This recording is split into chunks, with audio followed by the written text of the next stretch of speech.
Yo, yo, yo! What it is, what it was, what's it gonna be? Welcome.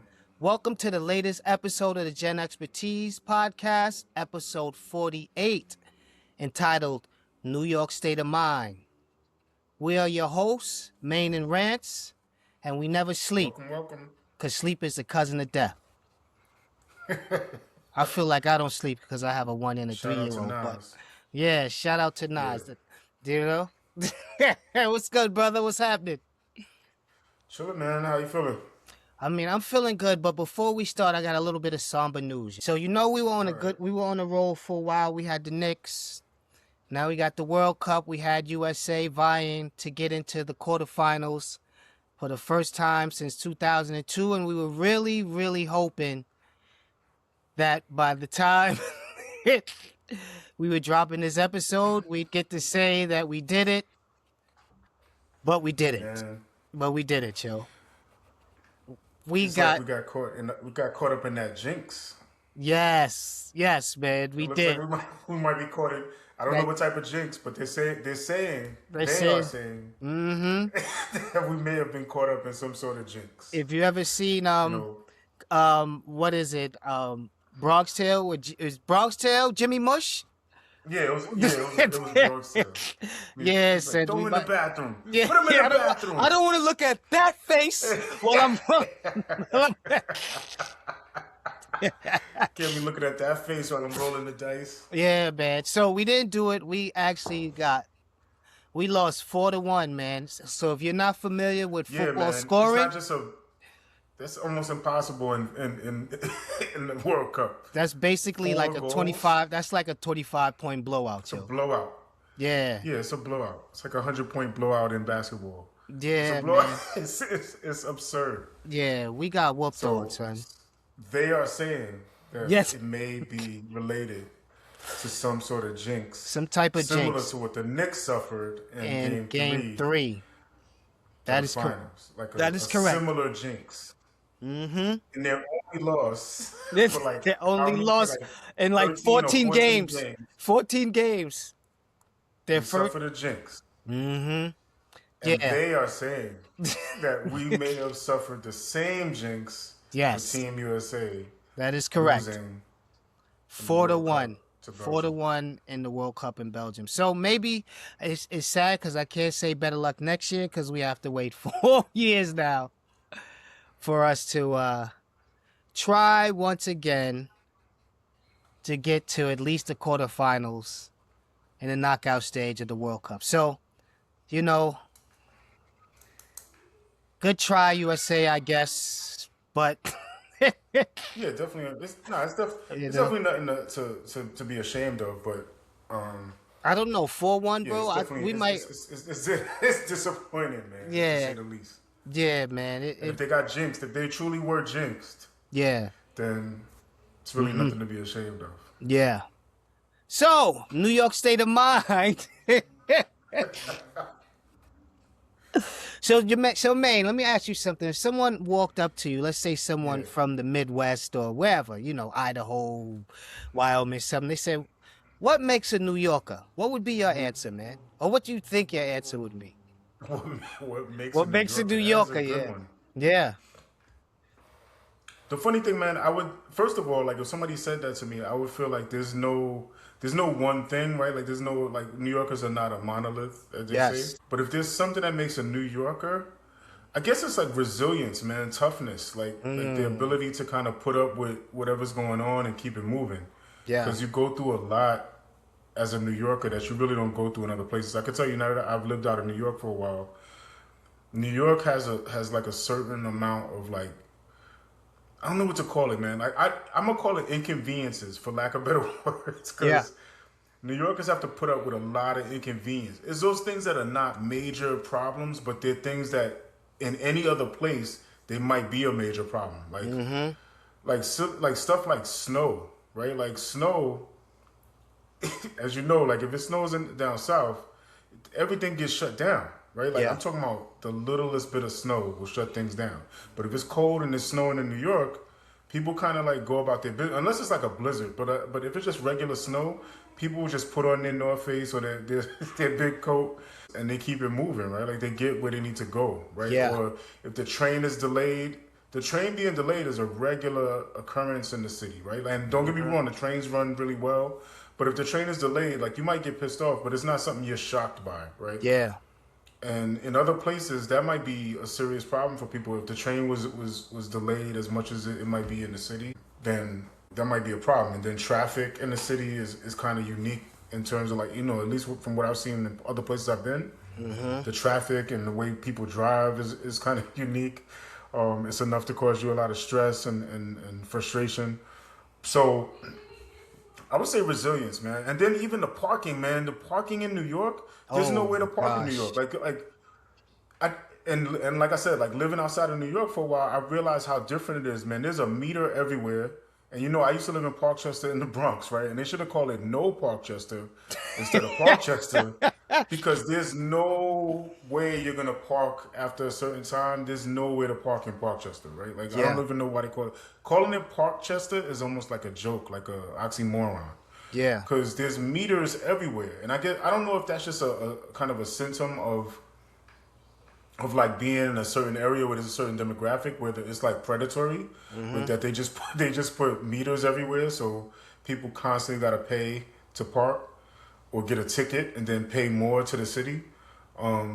But that's one of the things. Like when you're outside of New York, there's parking in a lot of places.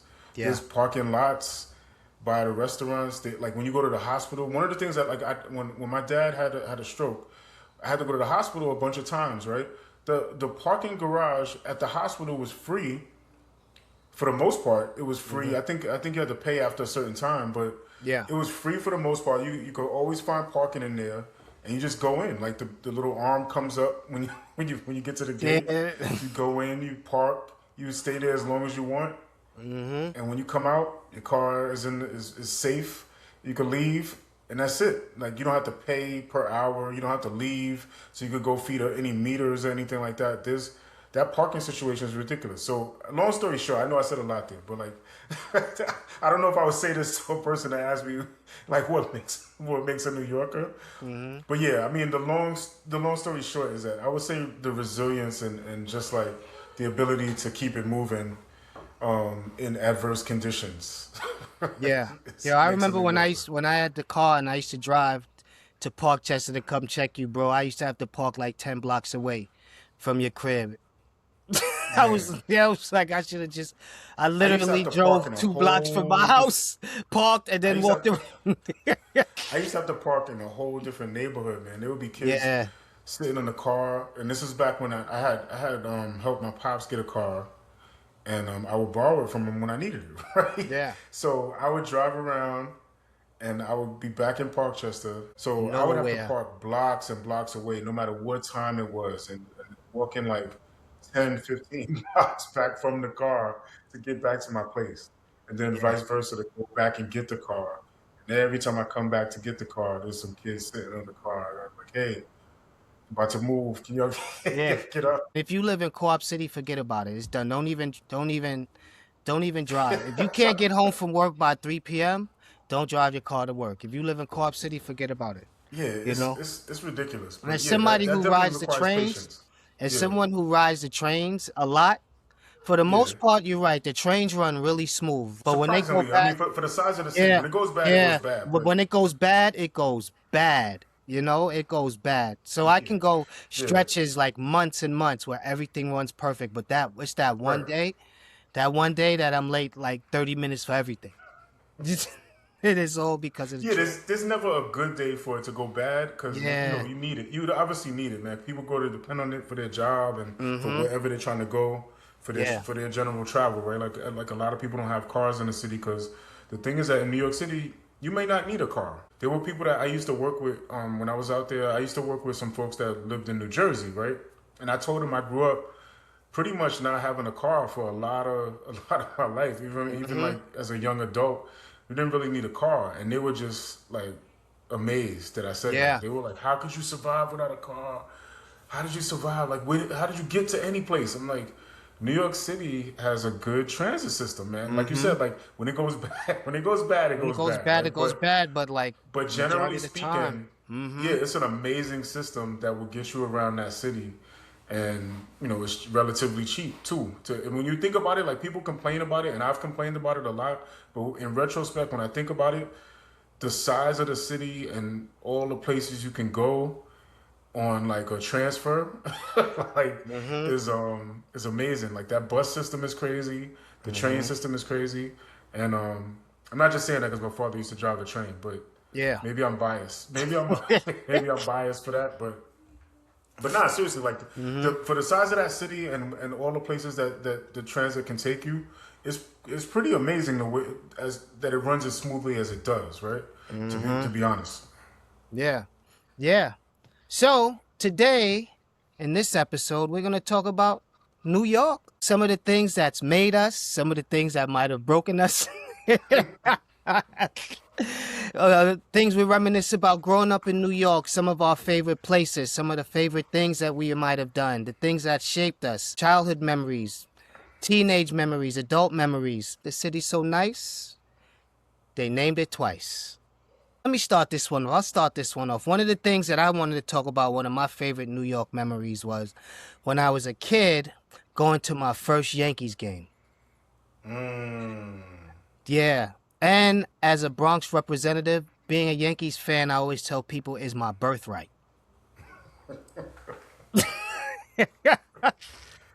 Yeah, But two for things that sure. stood out. Two things that stood out. One is that my parents didn't take me, my neighbors took me. My neighbors had tickets to the Yankees game, and they actually bought an extra ticket, and I ended up going to see the Yankees, and I think I saw Reggie Jackson play.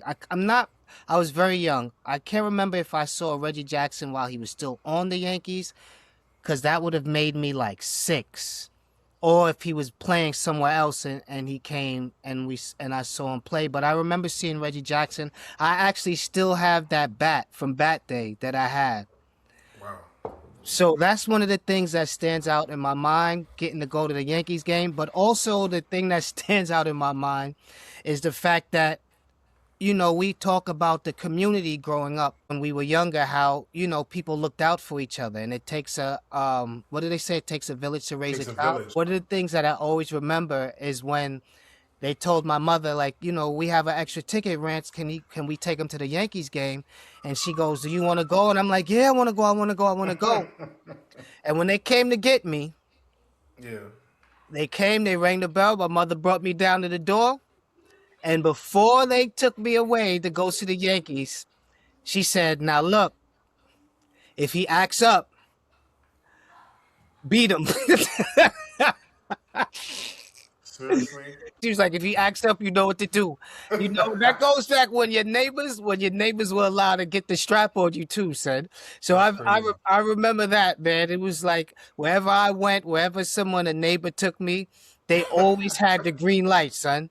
Cause we were like close family friends. We were close Yeah. family friends. For years we grew up next to each other. And I remember looking at her like with like betrayal, son.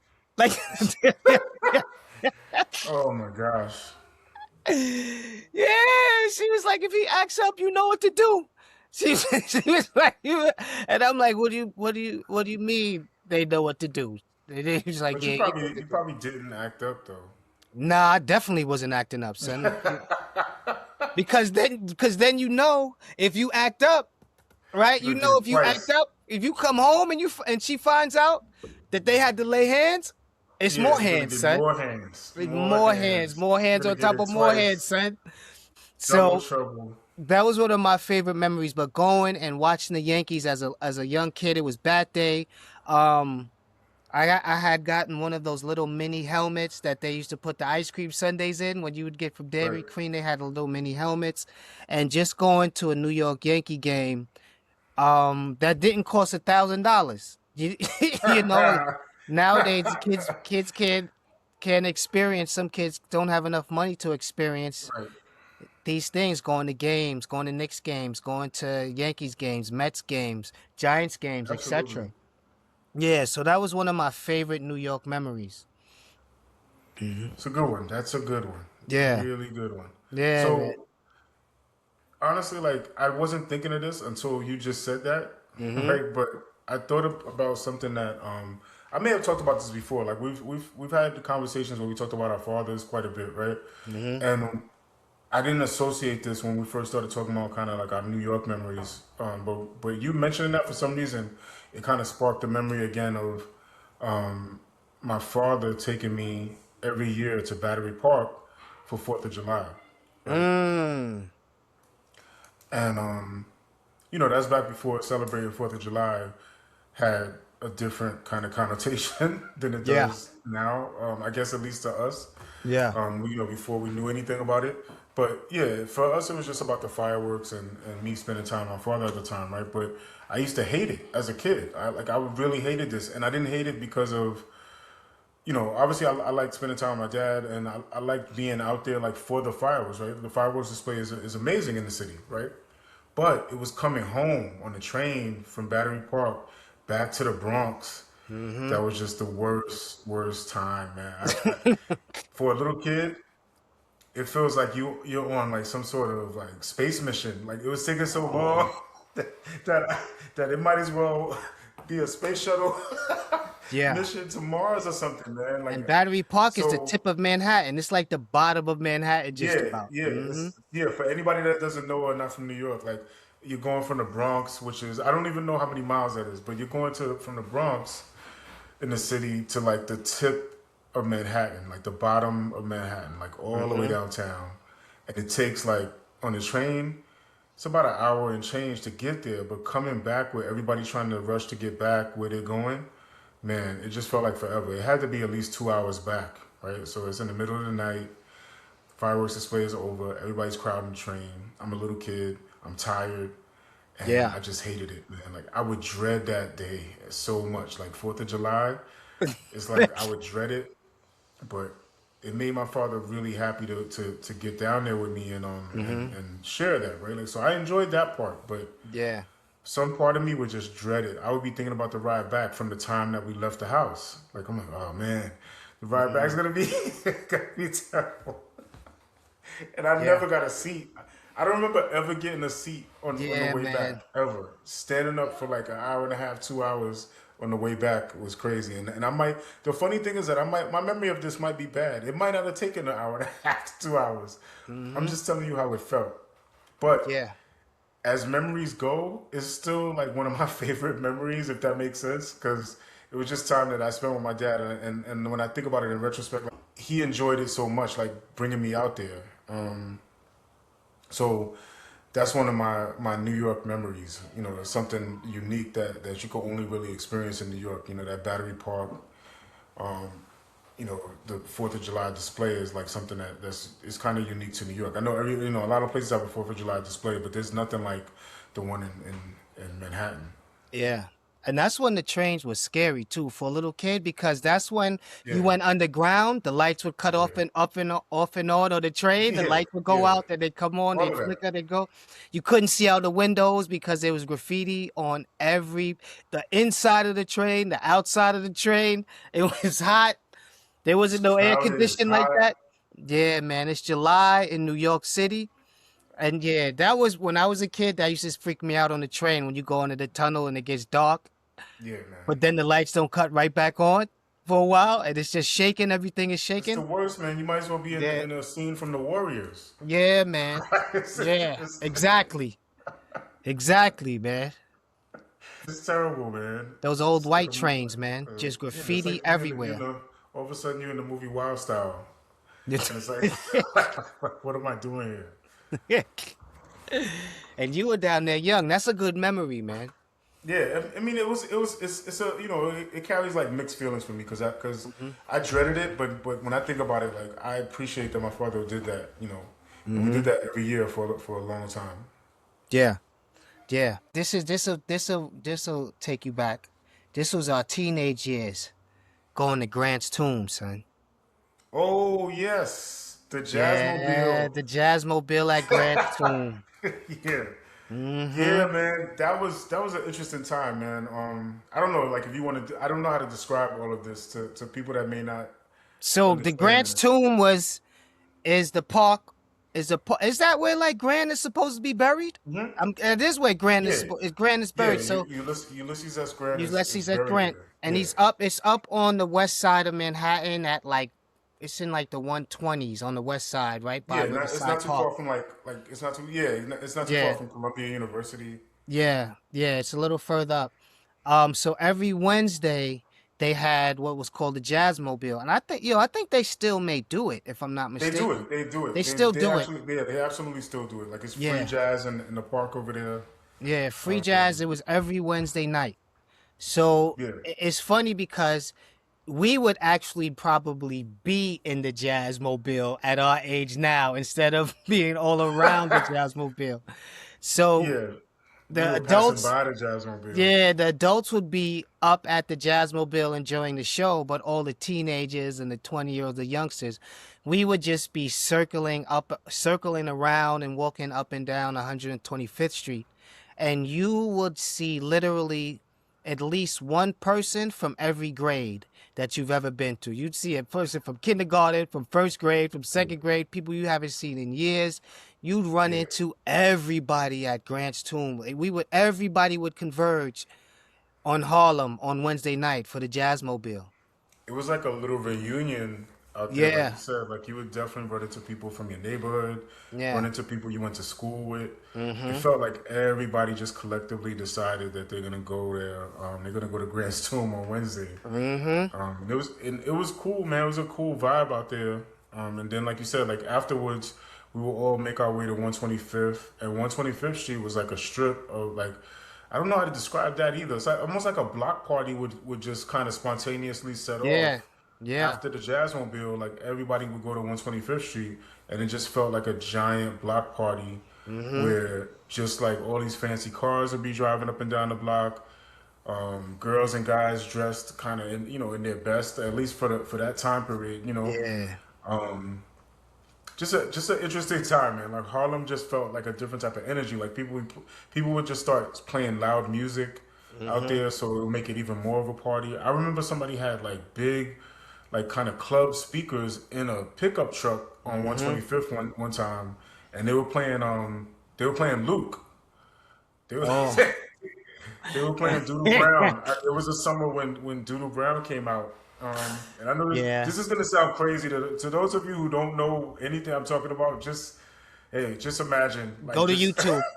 just go to YouTube and type in Luke or Uncle Luke and Doodle Brown, and then you'll understand what I'm talking about. But this song caused a frenzy in the city one summer, probably more than the summer, but Yeah. for one summer, this thing was all you heard everywhere, and it was incredible. And if they played it loud on 125th Street on a Wednesday, or maybe on any night, but Yeah, people would man. run toward the speakers, and all of a sudden everybody's dancing by the speakers, right? Mm-hmm. But it was just a vibe, man. That was the original vibe. How old were we when we were out there? Ah, We had to be like 15, 16 years old out there all night. Did our dude, parents know we were on 125th? we were like we were like 16 We had to and be then like 15, 17, 16 years and then old. we still when we would come home from college, we would still go. So, Yeah. um, But it was funny, but when we started going out there, we had to be 15, 16 years old. yeah. Like just out there on 125th. And I don't know if our parents knew that we were out there. And like you said, like you would bump into anybody. You would bump into people from your neighborhood, people from your school. Yeah. That was a crazy experience, man. Just picture like a block party just spontaneously starting every Wednesday for no reason. There's no event going on Yeah. in particular. It's just that everybody would just make their way to 125th, and people would just start driving their fancy cars up and down the strip. People would Mm-hmm. just start playing their music. You know, I've seen all types of things out there. People just showing off. Like I see people. Remember, people used to bring snakes. Like Yeah. there They would said be, the boa there constrictors. would, yeah, there would be, It was the big muscle bound dudes in yeah, tank tops with the the Chinese hats, the kung fu yeah, hats, the Raiden joints. They all had the yeah. Raiden hats, That the pointy pointy Raiden hats. hat. Yeah, and they would all have tank tops and boa constrictors just wrapped around their neck, just walking with boa constrictors Just anything to draw down there. attention to themselves. Yeah, Anything to man. get the girls to look. Anything to start. To just flash. Yeah, man. Yeah, that was an interesting time, man. Yeah, that was a really good time. And you would see somebody that you hadn't seen Yeah, forever. you would So see much so people. they would Yeah, call out your whole name. You know when you know someone from elementary school, they don't just say your name, they say your whole name, they say your they say first and your last name. first and last name because that's how they Yeah, really man. know They be you. like, "Is that you?" Like, "Yeah, that's me." And then you say their first and last name back. And we would just walk up and down the block, having a good time, eating food, laughing, joking, Yeah, listening to yeah. music, trying to get phone numbers. You know, Trying. trying, yeah, trying, losing out to dudes that had snakes around their neck, and Yeah, between like the fancy clothes, the jewelry, the yeah, the boa cars, constrictors, the boa we didn't really constrictors. we didn't really stand a chance. Yeah, yeah. Just hop back on the train and get back to the Bronx. Yeah, man, as fast as you can, yo. Just Yeah, but that's a good one. That was those were good memories, man. Like hmm that was a really good time, man. Like it was just a good vibe.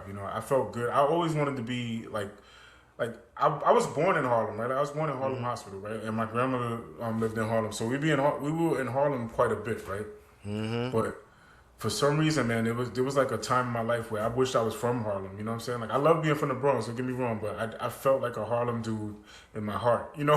Like so I Yeah. would just love to be in Harlem, man. Like it was something that it was a feeling that you get when you go down from the Bronx and you get off the two and you Yeah, man.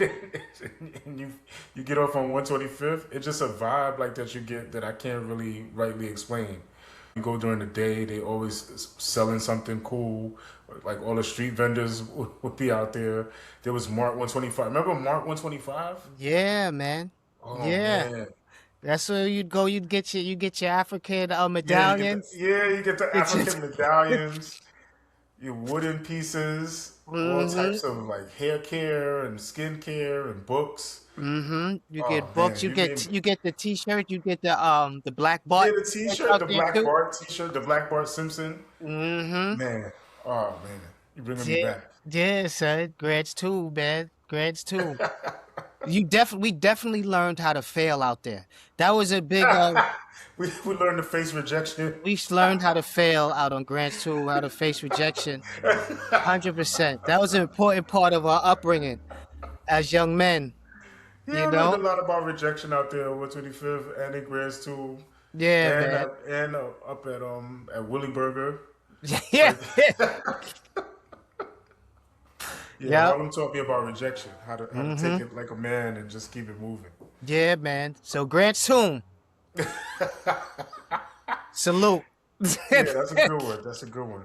hmm But the funny thing is, like now we're talking about uptown stuff. Rucker Park was another good memory for me, man. Like hmm when I could get there, but the basketball games at Rucker Park, right? So you know me, I'm not like a super sports fanatic, but Rucker was not just about sports. There's another place where in Harlem, like on 155th, hmm that was like more. It was more about the vibe, man. Like it was like something addictive about all those people out there, kind of dressed in their best, music playing, and it just felt good to be out there, man. It just felt like a party. Like it was like a basketball game with a party mixed in. If that's the only way I could explain it, man. Like, Yeah. and if you don't know about this, look up. This is another thing you could look up on YouTube, but look up Rucker Park, and you're gonna find games, basketball games. It's basically street ball, and I feel like that was kind of the beginnings of street ball, like real street ball, like where you're looking for like tricks and you're looking for like hmm flashiness. I feel like Rucker came before, I feel like Rucker was the precursor to stuff like and One, Yeah. all the video games that would come out, subsequent like NBA Street, stuff hmm like that. Like right, like Rucker had the mixtapes before there was the and One mixtape. Like people would look for tapes, and it wasn't even really an official mixtape, but you would look for tapes of Rucker games before the and One mixtape, right? Like Yeah. that was like it was kind of like the grandfather of the and One or the godfather of the and One, right? Because there were all sorts of and people would have names out there. Like you would get a name from the announcer. like Skip to My Lou, Rayford Austin like was kind of an alumni, like not kind of, but an alumni of like the Rucker Park games, right? Like he Mm-hmm. got his name Skip That's to My where he Lou. got his name. Yeah. Yeah, and there was all sorts of dudes, man, like all sorts of crazy names people get. I remember like Bone Collector, um, what was it? Escalade, big dude Escalade. playing Yeah, that was ball. Mark Jackson's brother. That's Mark Jackson that played for the Knicks. That's his little brother. Yeah, Yeah. R.I.P. to him too. You know, Yeah. Alamo, R.I.P. to Alamo. Mm-hmm. Even like our own musical, the music from our podcast comes from somebody that has played in Rucker. Yeah. Aaron. Yeah, Aaron. Even Aaron had a name, like they called him Truck. Yeah, man. That's right. So That's yeah, they right. used That's he right. was They did Truck call him when Truck. he when Mm-hmm. he when he played when he played street ball. He was Truck. Mm-hmm. Um, And then you would so I see don't the know. pros. So, Dr. Yeah, J played like there. after a Kareem while, it starts. Abdul-Jabbar Yeah, played there. you see pros there. Exactly. Um, Kobe played. Kobe Kobe played was there. there and Kobe played there. It was absurd when you heard the rumblings Yeah, throughout the city. yeah, And this is before social media, so word yeah, travels yeah, so fast. Even and it was like Kobe's going to be at Rucker, and then like just getting there, you couldn't even get off the train. And right. and Kobe was there. I was actually there when Bone Collector played like his first game. I was there. Really? Yeah, I saw Bone Collector play his first game. So you would meet, Stephon Marbury always played because he always Yeah, played on Fat Joe's team on Terror Squad. right, So I would see right. them. You would see pros mixing with the street ball guys. So that And was Rucker was that was dope. before. That was before like the Dykeman games too, because I feel like that whole vibe moved over to Dykeman. Yeah, Um, Dykeman became really large after the yeah, fact, but Rucker was around since like I'm saying like Dr. J was yeah, playing in there since since the before us. 60s and stuff and 70s. Yeah. So that's Yeah, also where um you got the Harlem Shake from Al Cisco. He used to dance. That's the Yes, guy who said, yeah. yeah, the Harlem Shake. Not that weird Harlem Shake that came out like Nah, the in original Harlem the Shake, the original real Harlem Harlem Shake. Shake from Yeah. Harlem. Yeah, from a Yeah, guy you're named Al right. Cisco. Uh-huh. Yeah, I forgot about that. And used to get See, on there like and he used to dance. He used to do his dance, you that's know? when you got the white tea phenomenon too, kind of like the icy Yeah. white. Yep. Like Yep. people don't Yep. know that, and I don't know if that white tea thing started in Harlem, like for like across the country. Because remember, there was like a white tea kind of phenomenon where everybody's wearing a white tee, The like icy all whites. like Mm-hmm. everybody's wearing a white tee, and I kind of feel like the icy white movement started in Harlem and then kind of spread. I don't want to, don't quote me, but Yeah. if you do some research, I You feel could, like you could Harlem trace it. started that the crisp white tea might have started in Harlem. Mm-hmm. You So would have oversized t-shirts too, and you would the have just oversized tee, of like course. enough for 2 weeks without having to do the wash. You would just have a bunch of white Yes. tees, and that was like your summertime uniform. Yeah, that was the summertime uniform, of course. Like to get the white tees, you get packs of white tees, or you get them from the what was it? You could get like white tees out of like a stationery store at You one get them point. out, yeah. They'd have like those Galaxy tees and stuff hanging at the. Once the trend caught on, they were hanging everywhere, son. They Yeah, was you could hanging get a white everywhere. tee almost You can anywhere. You get get a you white can tee off get the you street. Like off the you can get a street. white tee from somebody walking down the street. Might have a pack of white tea or Yeah, like white tees just loose. have the table laid out. Have them all I laid think out on the I table. had white tea. I had teas for a minute. Like I forgot about that. Like I might not have had the icy white by itself, but I had the Hmm. printed. I had my own little print business for a little minute there, Hmm. where I would get the white teas, the Galaxy teas, like you said. Hmm. I don't know. Did you come with me one time to do that? Was it you when we went to 34th Street? Like it That's might when not we have been went you to that was with 30. me, We but went to 34th Street one time, and then remember we saw the lady pressing like a million tees in the room up to the ceiling. I remember yeah, that. And I remember when you were making teas, yeah. That's and when I was making the you were teas. Like making teas, and then you were making the teas with the jet covers. You made me a Penny from Good yes, Times T-shirt, like yes, the Jet magazine cover, and you were doing that yes. for a minute. Yeah, man. All right, thank you, thank you. I thought I dreamt all of that whole era, Yeah, but yeah, nah, I remember that. Yeah, I had a couple. Right?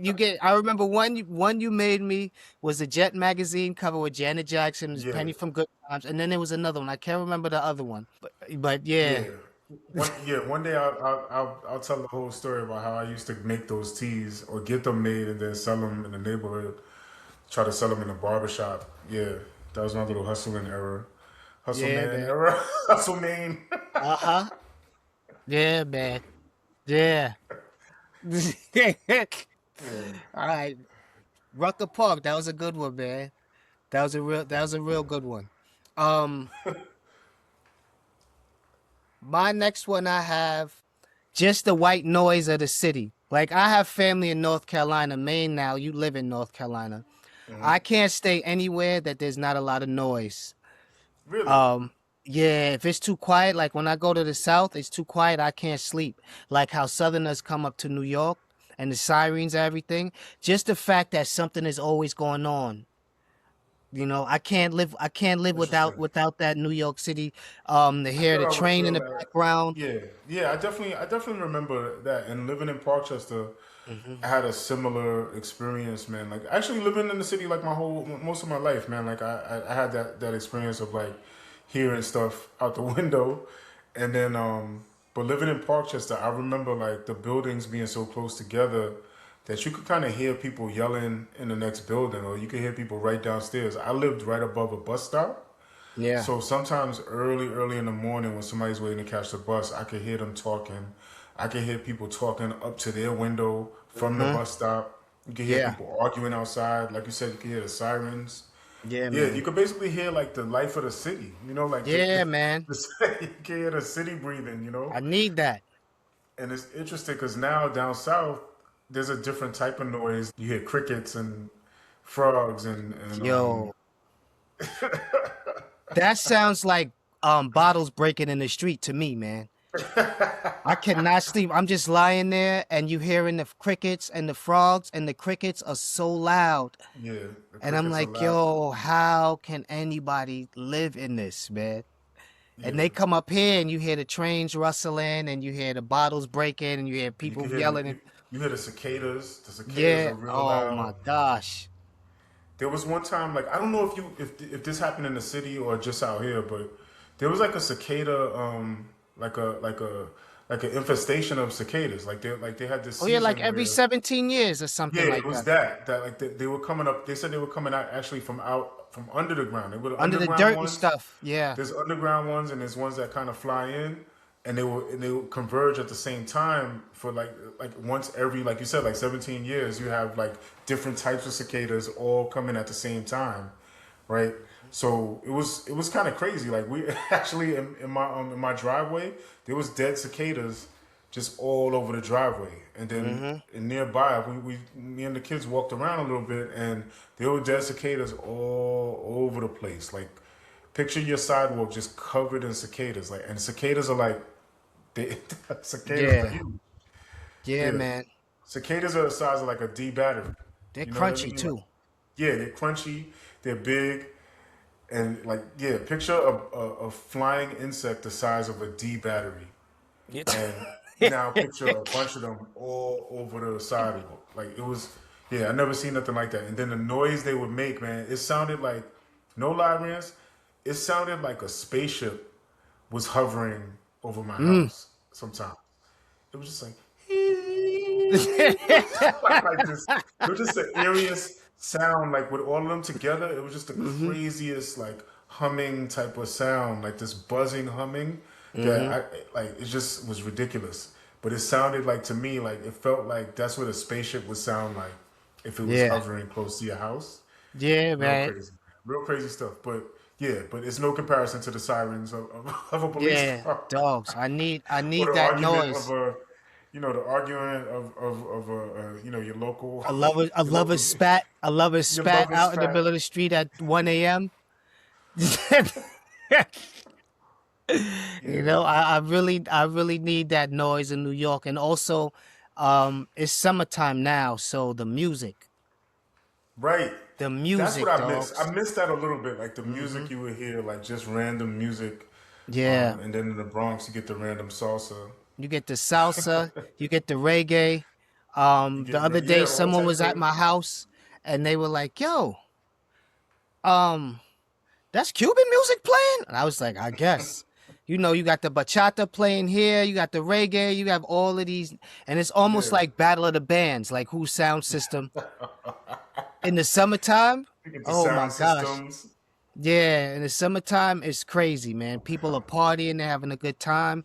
I used to ride into work during the pandemic. And they have this portion of the Bronx that connects to Manhattan High Bridge. You know the bridge, the Yeah, high yeah, bridge I know over the Rucker. Yeah, bridge. yeah, of So course. during the pandemic, when I started like going back to people's homes for work, I would ride my bike into the city because the trains weren't running, and then no one wanted to be on the trains anyway. So every morning, this is like 4:35 a.m. during COVID, at the beginning of the bridge, of the high bridge, because it's an actual bridge that you can ride across and walk across. There was a party every night, and they had lawn chairs out there. You just see lawn chairs and bottles, and they'd be blasting music right at the beginning. And they were there so much, and I would always ride that route to get into Manhattan. Right. After a while, they recognized me, and they would always say, "Hey, man, what's up? Hey, watch out, watch out, watch out! He's coming through! He's coming through! He's coming through!" And I'm like, "It's 5 a.m. It looks like you guys have been here since 7 p.m. the day before, the night before." They So probably were. they probably were, man. And that's just the culture, the noise, the music. Um I can't live without that, man. I can't live without that in New York, man. I need that noise. I Yeah, need that white I noise. miss that a little bit too. Like I didn't. People always ask me like, "Do you miss New York?" And I'm like, sometimes I do, and but I don't have time to really think about it too much. Mhm. But when you mention stuff like that, I do miss that because it's like I said, like some of these things are just part of the vibe Yeah. that you don't even notice it really until you leave it, right? Until it's no longer there, or until somebody reminds you of it, right? Because just stuff like I remember walking around in the summertime, and if you walk past a bodega, there would be people playing dominoes, right? Mhm. And I just remember being how cool that was, like to see like people playing music, drinking a little beer, even though you know what I'm saying. You're not supposed to be drinking outside, but they might have their Uh-huh. little cans of Budweiser or whatever, Mhm. and they would be playing dominoes like with a little table outside the bodega. And to me, it was just like cool because it felt like when if they're doing that, then everything's kind of calm. Like you know that the city, like you know your little part of the city Yeah. is like is green. You know, like like it's not red, it's Mhm. green right now. You know what I'm saying? It's not on alert. You know, because it's calm enough for them to be out there just kind of hanging out, drinking beer and playing dominoes. You know, everything is kind of calm. You know. Yeah, man. And it gives you like a feeling of almost comfort to know that if they're out there, then everything's cool. You Yeah. know? Yeah. And depending on which part of the city you're in, it could be what any beer. Any beer you see, you know where you at. Presidente, the Presidente, you with the Dominicans. You know what I'm saying? Yeah. If it's a red stripe, you with the You know, you with the Jamaicans, yo. You with the Jamaicans. Jamaicans, bro. That's You funny. know, so Nah, depending but you're on what right. part of the. You're right because a lot of things depend on what part of the city you're in. Because Hmm. you might be in Brooklyn and the whole vibe is different. Like it may not be the you know the Puerto Rican men that are in the Bronx playing Hmm. dominoes. It's going to be something different going on in Brooklyn, but that same type of feeling, right? Like the same energy and Yeah. the same thing applies, right? Like if you see a certain thing, you know that okay, everything's The green today. block is Like good today. Yes, yeah, man. it's green right now. You know, like Hmm. and you see them out there with like a little grill with some Hmm. jerk chicken in Yeah. Brooklyn, like in front of a brownstone. Like you know, all right, yeah, Yeah. like we're good today. Yes, man. The Like vibes are right. The vibes are yeah, the right. vibes are you know Hmm. the vibes are right when you see that. You know, so yeah, and like you said, like you see the dudes outside the bodega drinking Presidentes. Yeah, Yeah, the man. vibes are right. You know, Yeah, man. like we're good. The vibes are right, Papa. It's little signs that everything's green, you know. Hmm. Yeah, I do kind of miss that every once in a while, man. Like that feeling Hmm. that you're part. It makes you feel like you're part of something when you Yeah. see those familiar sights, you know. Yeah. And it helps with us with the culture. Like, it's a melting pot of culture that we get to experience here in New York. Like Jamaicans, Puerto Ricans, Dominicans, Trinidadians, you name it. We have everything here. Right. You know, we have everything. Albanians, just pick a country, we have it here. That helped us as New Yorkers. That helps you because you're around everyone. You're kind of familiar with everyone's culture. Yeah, sort of. Yeah, yeah. You're at least introduced to it, right? Like Mm-hmm. you've had some exposure to like you said, like multiple cultures if Yeah. you're from New York, man. Yeah, when you think about it, like a lot of exposure, man. When you think about Mm-hmm. even the foods that we eat, that's Yes. another thing I kind of miss. And now that you mention it like that, everything was just so accessible and close. You didn't have to make arrangements to go eat a certain type of food because it was Yeah. like right there, right? Like if you want kind of halal, Mm-hmm. halal's everywhere in Manhattan. You could find a cart easily. Like if you want something like a falafel, right? Mm-hmm. Or you want some lamb over rice, it's right Yeah, there. man. If you want pizza, It's right it's there. readily accessible, right? Like if you want a burger, it's It's right ready there. there. You want a You dirty make it water right. dog? It's right The there, dirty son. water The dog, dirty water the dog, Jamaican, son. the Mm-hmm. Jamaican patty or something like that, or even like some oxtail or stewed chicken or Mm-hmm. curry. It's all right. It's just close. It felt like things were close enough where I knew where to go get some sort of food, right? And it was always like some different culture that you could try. You want Indian food? Mm-hmm. There's multiple places in the Bronx and in Manhattan for me to get Indian food, right? You didn't have to make an arrangement to go try to get the food. Like you just went up, we got up and went and got it. Like you didn't have to schedule it. You didn't have to figure out where to drive to or anything like that. It just was like, it just felt like everything was in like a short distance. Like once you got into the city, everything is within some walking distance. Yeah, man. Yeah, son. The culture, the food, the music. All right, I have a question for you. Yeah, go Empire ahead. State of Mind or New York State of Mind? Interesting. Um, Interesting, man. I guess it depends, man. I love both those songs, Mm-hmm. for different reasons. Like New York State of Mind is more like gritty and grimy, and it reminds me of like a different time, Yeah. probably in both our lives. But like it reminds me of a time like a darker time, like where like it brings me back to like the '80s in New York, right? Like Yeah. where things were just kind of more high. I felt like the stakes were higher. Like I don't know why. Mm-hmm. Even though we were younger, it just felt like the city was a little darker and a little more dangerous at that point. Mm-hmm. So New York State of Mind kind of brings out those memories of like when the city was just kind of a place you had to navigate very carefully, right? Like you Yeah. had to just be on. Like we were never like any tough guys or anything like that, but everybody knew you kind of had to be careful, Mm-hmm. especially like the like '80s into the early '90s. You had to be really really careful to how you navigate the city.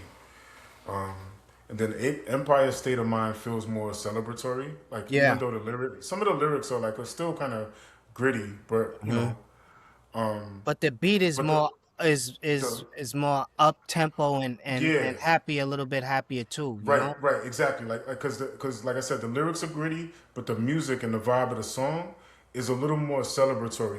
Like it's like celebrating being from New York. And then when the hook comes in, of course, Alicia Keys makes it so you feel like proud to be from New York, and like it makes you stick your chest out and like scream out with her. Yeah. So that feels like more of a celebration, whereas Nas's New York State of Mind feels more of like a retrospective. He's telling you Yeah. of he's warning you of possible danger. Like it feels Mhm. like a warning. Like I said, yeah, Yeah. it just brings me back in my mind to a different time, like or a different feeling, right? Yeah. It's a darker tone, right? So it really depends, man. Like I feel like I listen to both of those every once in a while. I probably listen to New York State of Mind more, to be honest with you, because of the nostalgia and when it came out, and like the Mhm. way I feel about Nas's lyricism and it's from his first album, the first actual song off his first album. So yeah, I guess if I have to pick one, honestly, like it's probably New York State of Mind because I'm more likely to listen to that one than to Yeah. throw on like Alicia Keys and Yeah. and Jay, like. I compare them as I'll say um I like New York State of Mind better, but I love them both.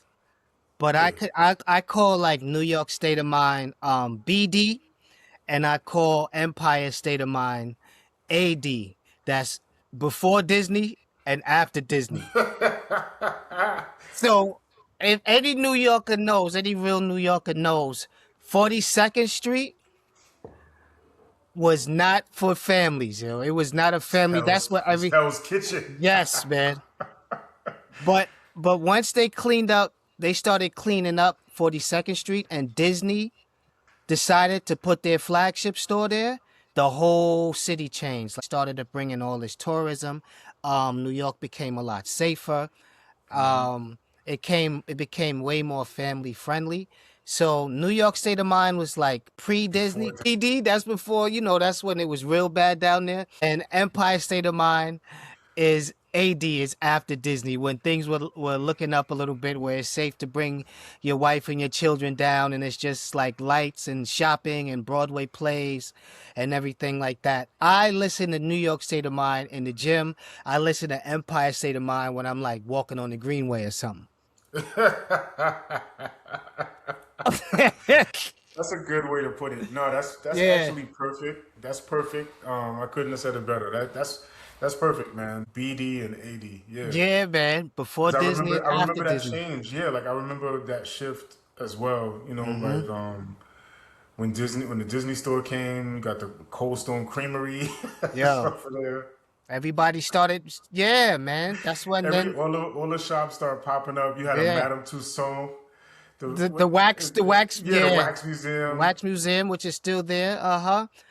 Virgin Megastore started putting, I think, yeah, all the record stores started coming in and lining up to Right. buy retail space The there. It movie just, theaters became safe to go yeah, to. and they were showing like movies Real that movies. real movies that Because for those that don't know, wow, they wacka used to wow, wow, chaka yeah. wacka wow, wow.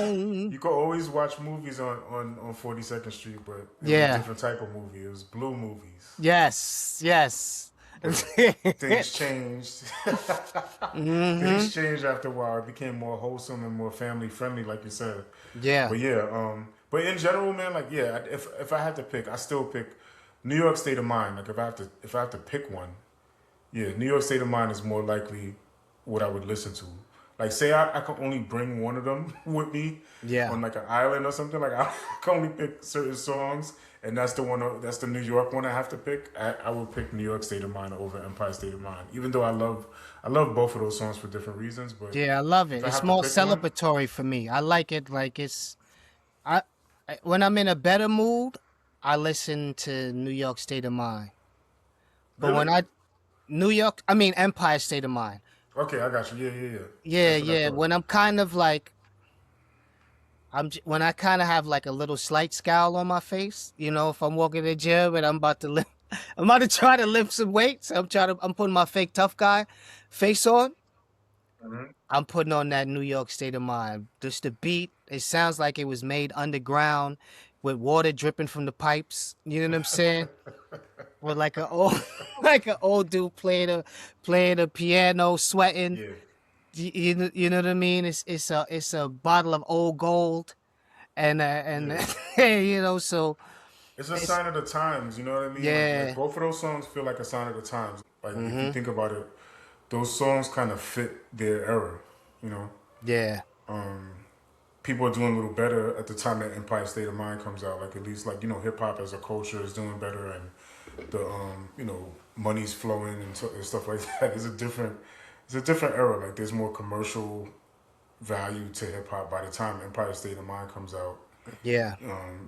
Hip hop has seen a lot of commercial success. Whereas like when New York State of Mind came out, it still felt fresh and new and like gritty and like you know it wasn't as glossy. Yeah, man. Also, the fact that living in New York, we would see like all of these celebrities and musicians and rappers and um I think we were talking about this like a month or two ago when we went to this restaurant and we saw AZ out in front. At Yeah, a yeah, restaurant, yeah, we went to yeah, this restaurant. This soul food joint down in the village or Alphabet City, I think it was, and Az was just out there like ordering, getting his food to go, and you just bump into celebrities and rappers. Just yeah, it's yeah, not even really a big thing to us, so to speak, and it gets to a point where you just randomly will be in a record yeah. shop or a pizza parlor with with like Chuck D or something. You know what I mean? So, Yeah, when you're in New York, like you hmm definitely bump into a lot of celebrities. Like depending on where you might go to a club, might go to a bar, or you might just randomly see them out and about in the street. Like I used to work downtown, right, like in hmm Manhattan. So every once in a while, you would see actors.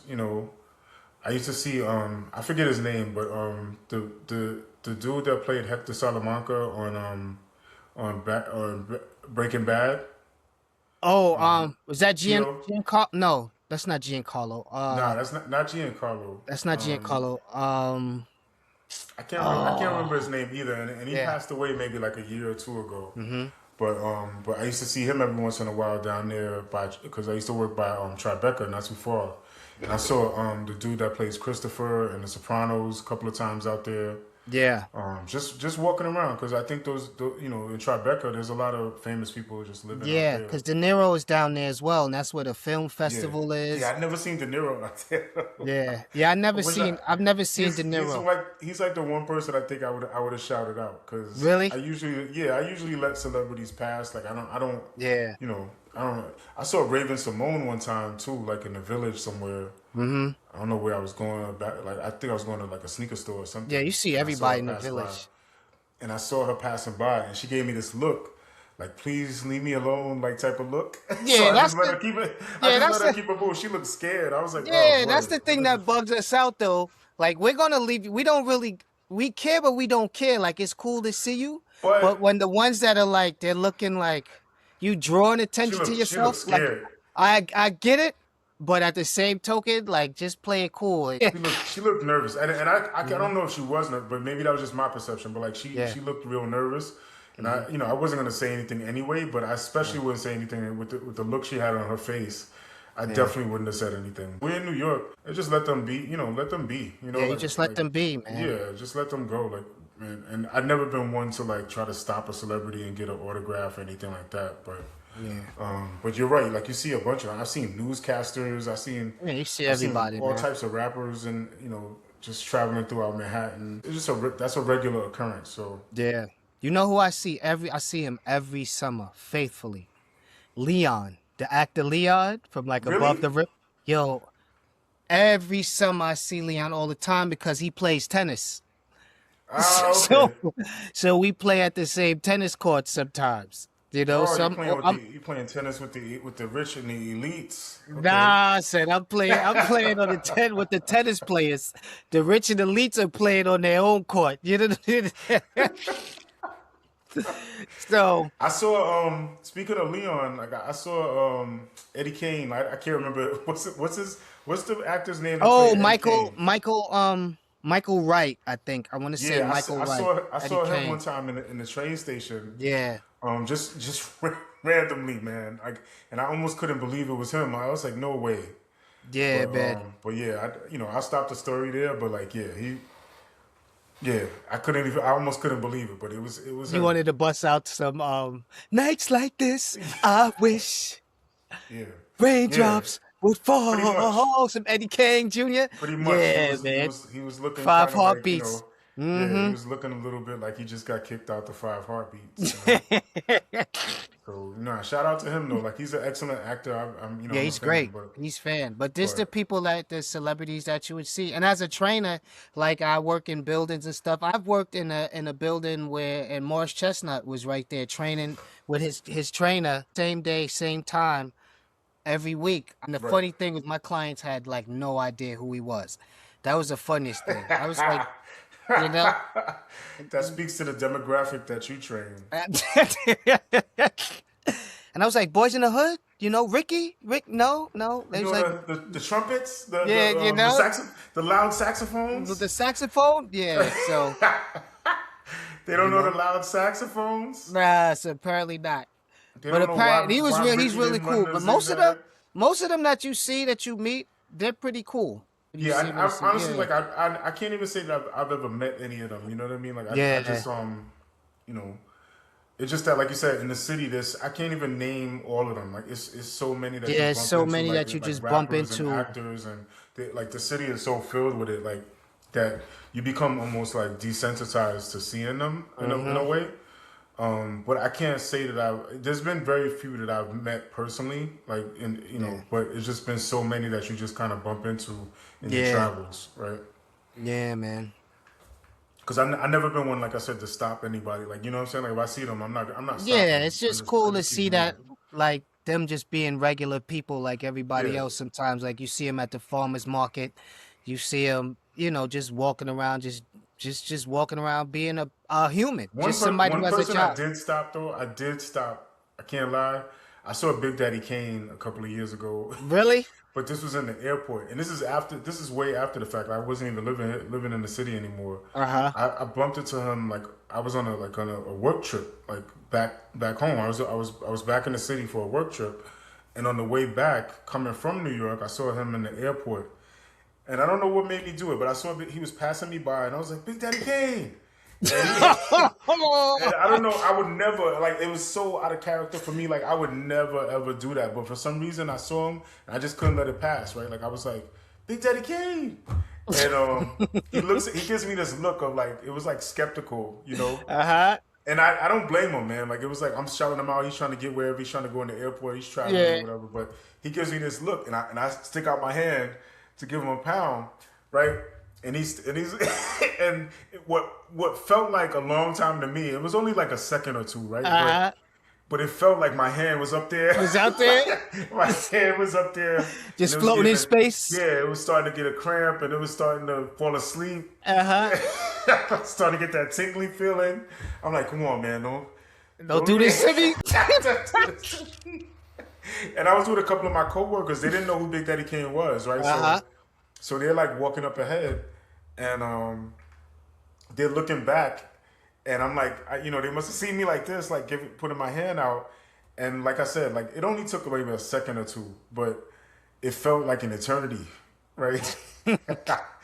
And he gave me a pound, and he just kept it moving. I just kind of fanned out, Yeah. and it brought me back to when I was a kid, right? Like when I was like 14 or 15 years old, I was on 125th Street. Mm-hmm. I don't know why, just once again, just on 125th, just feeling the vibes. Mm-hmm. And this is in the daytime this time though. So I saw Big Daddy Kane in a Foot Locker on 125th Street. I had to be like 14 or 15 years old too at the time.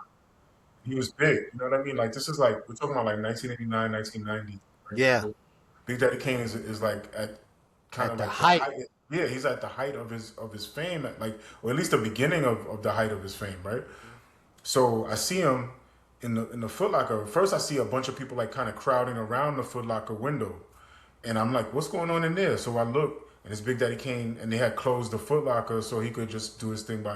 It's probably him and one other person, and they closed it so you couldn't get in. They locked the door, so it was just like him in there by himself, and not by himself, but with one other person. Like no other customers were in the Foot Locker, and I remember seeing him, and I was just awestruck. I think that might have been the first time I saw somebody that actually cared about in terms of celebrity. And I Mm-hmm. was like, wow, I was like, wow, you seeing Big Daddy Kane in person, just doing some regular stuff like buying sneakers Yeah. was a big deal to like a 14-year-old kid, So I feel like when I saw when I Took you saw him back to that sneaker when I saw store. him in the airport, and it was just like me and him like passing by each other, it kind Mm-hmm. of brought me back, and I was really excited. So I was like, Big Daddy Kane, but he still gave me a pound. He kept and he kept it real. He kept it eating. He kept it moving. Yeah. But nah, shout out to Big Daddy Kane. I'm still, I'm Yeah. a fan. We still fans, Like, bro. yeah, I'm still a Mm-hmm. fan, man. Like that. Just He's one of the integral first. parts of our childhood. Yeah, he's one of the Mm-hmm. first rappers that I was a big fan of, man. Like when Ain't No Half Stepping came out, that was everything. That was Yeah. the Uh-huh. world stopped. Yeah, man. Yeah. He had dudes wearing high top fades with I had parts a in high them, top parts in fade, their yeah. eyebrows, Parts in their eyebrows. all types of stuff.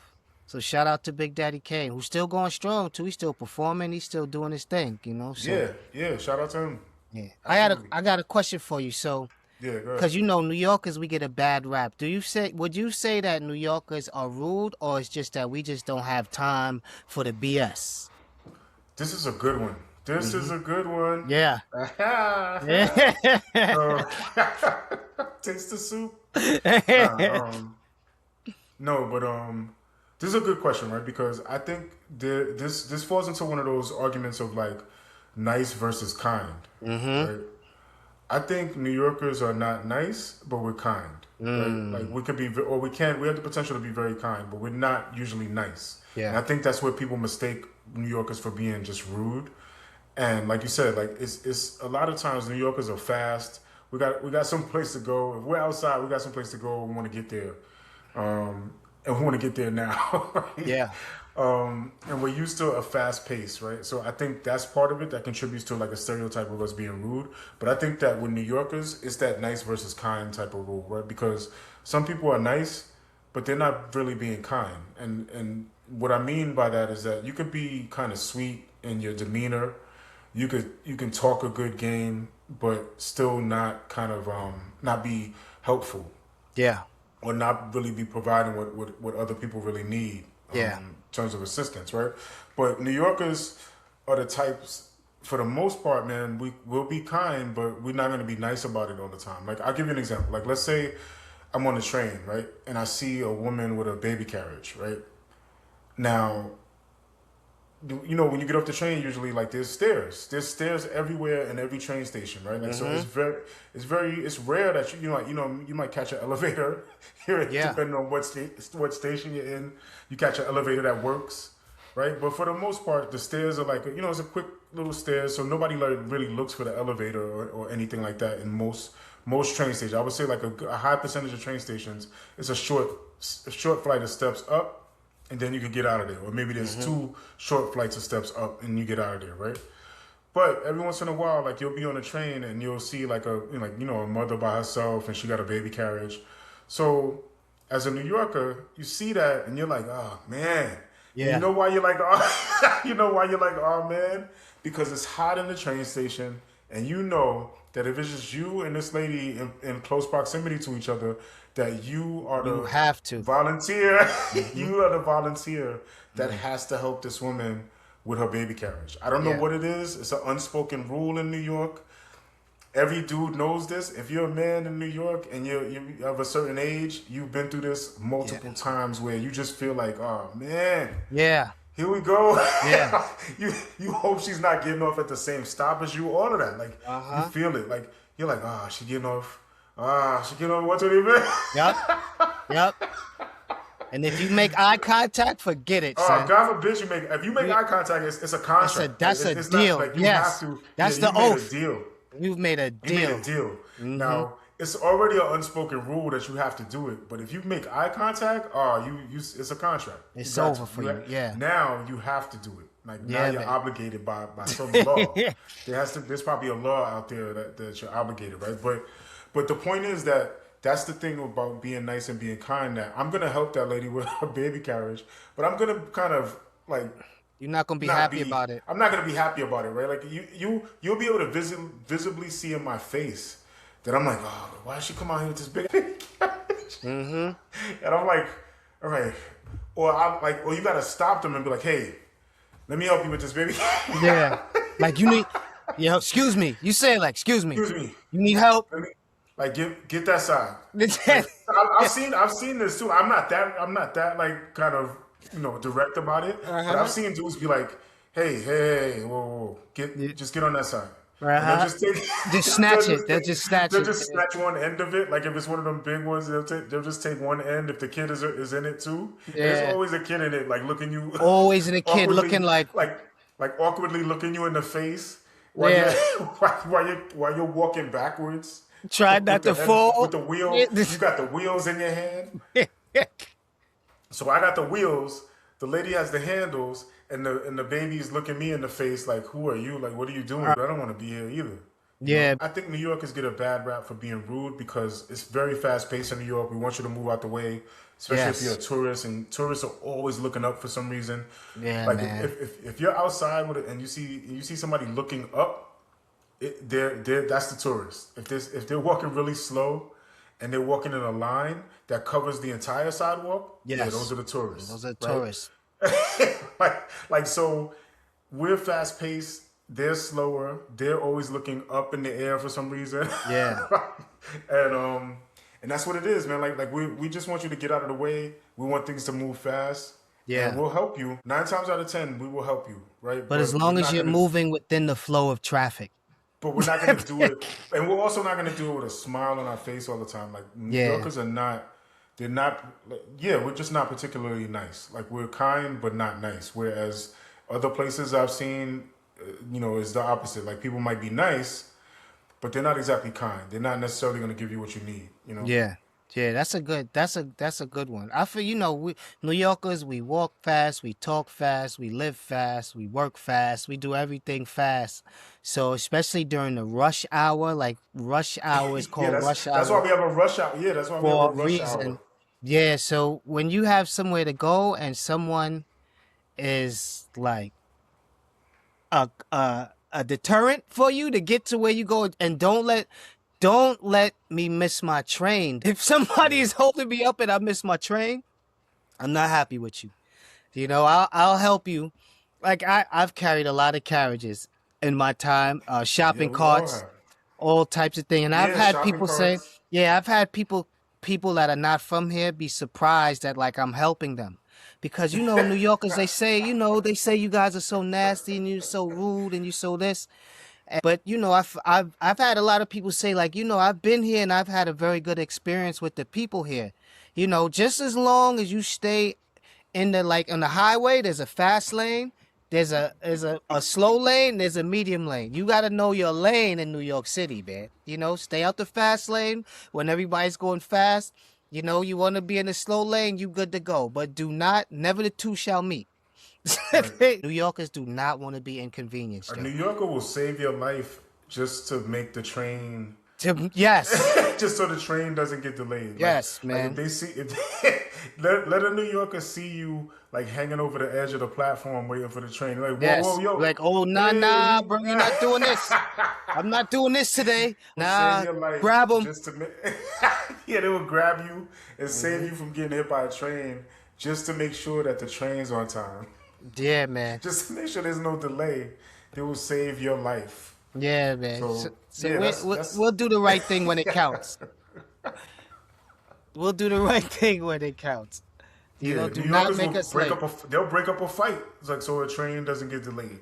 Yeah, Like man. they'll be like, whoa, Yeah, whoa, yeah. whoa, whoa. Like you can't don't fight on this car. Yeah, man. Like if you fight, they're gonna stop the train. I gotta get to work. I was on the train, and the homeless man, he was asking for money, and he got mad because no one gave him money, and he threatened to pull the emergency brake Yeah, during rush hour in the morning, son. yeah, Yo, I never saw yeah. I never You would have saw got people jumped. so mad in their lives. But they came up off that money. But people came up They off did that the right money. thing. They came up off that Yeah, money, they but were but kind. he rushed off the train when it happened because he knew he wasn't allowed to ride any more stops, man. He said he was threatening to pull it. He said, "I'm gonna stop this. I'll stop this train. I'll stop this train. I'll make everybody late for work this morning. Everybody late." Then people started pulling out their Yeah, purses. Dude it would. started, yo, here, man, here, man, here. The kindness comes out. The kindness while they're threatening his life. Do you know what I mean? The kindness comes out, and then they threw him off the train. They said, you better get off this train. You got what you want." So, yeah, New Extorted Yorkers, the we're whole nice. train. He's an extortion. Panhandling extortion.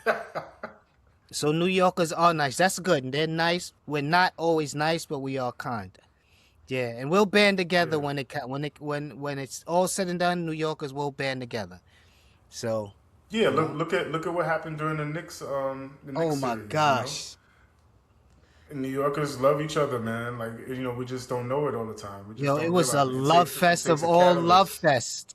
Yeah, man. It, You it need, was you need, it, we need sometimes we need something to remind us that we're all in this together. it was like As New Woodstock. It was Yorkers. like basketball Woodstock, Yeah, yo.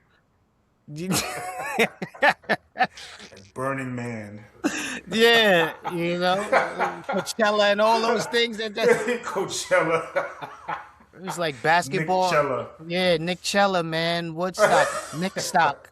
It was crazy. Nick Stock. Yo, people are walking around not knowing what to do with their lives because it was like the happiest times of a lot of our lives. I saw a video on Instagram. This guy said like I love that the Knicks are in the playoffs. I love that they're in the finals right now, and he's like when it's over, can we still hang out though? Yeah, yeah, I saw that. And the video was real funny, and because he's like, I love, don't get me wrong, I love the Knicks, but what I really love is getting to hang out, meet up with my friends at the bar, and Yeah, have a good man. time, get a few drinks, and he's like, can we do this even after the Knicks, even after the NBA season is over? Can we do this? Can we find a reason to do this, right? And I was like, wow, that Yeah, says a man. lot. It says a lot. It was a feeling, man. It was a feeling. You got anything else to add? Nah, man, I'm good. Yeah, I think we pretty much covered it. I'm covered it. sure there's enough things that we've done in New York between us though Yeah, to do a part two to this eventually. But I yeah. think we covered it for now. But yeah, I definitely got a few more in the back of my mind, but I don't want to go Maybe on we'll any of call them yet. that one Empire State of Mind.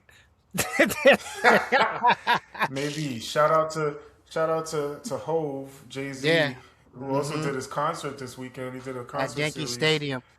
Yeah. for the 30th anniversary of Reasonable Doubt, Mm-hmm. 25th anniversary of the Blueprint album, and then he Mm. did an extra innings because I guess the first two nights did so well in ticket Yeah. sales that I Yeah. gotta come back and spin the block on y'all I for mean, the third. capitalism at its Yeah, finest. as the ultimate hip hop capitalist, here I come to Mm-hmm. spin the block on the third night for y'all. I didn't attend, obviously, but I saw some of the highlights of it on videos, and it kind of brought me back, to be honest with you, in a way that I didn't expect. Mm-hmm. Like just seeing footage of him doing those old songs from Reasonable Doubt, especially, kind of brought me back to '96. Like, and I was like, wow, this is an interesting kind of nostalgic moment. Yeah. Because I'm gonna be honest with you, at first I didn't really get it exactly. I guess because of my age, like I'm like, going to a concert at this age, and then I heard that the ticket prices were getting kind of Yeah, astronomical. they were outlandish. Yeah. Yeah, so I'm like, I can't really picture myself doing that. But once I saw some of it, I'm like, okay, I kind of get it's a vibe, like I'm all for good vibes. Yeah. So I get it. Like you pay for experiences, and that's really what stays with you, right? So Mm-hmm. hey, but shout out to Ho, shout out to everybody that made it out to the concert. Hopefully it streams on one of the Amazon Prime. on one of the many streaming services that we're paying big bucks for. Yeah. Yeah. With commercials. Hopefully Mm-hmm. it streams somewhere, and Yeah. I'll catch some more of it. We'll see. Yeah. But yeah, Yeah. So this concludes episode 48 of the Gen Expertise podcast. getting close to 50. Getting close to 50. Shout out to our now day 48s. Shout out to our day ones and everyone in between. And as usual, and as always, shout out to our day one. Salute. Salute to you. Absolutely. Absolutely. And you know what, man? Since we are prolific. That is right. We are prolific. Week after week, you can count on us. You know what I mean? We bring that work. Rain, sleet, snow. We bring that Wednesday work, son. We're nice and we're kind. That's right. We will be back next Wednesday. Same Gen X time. Same Gen X place. Peace and power to the podcast. Power to the podcast. Peace.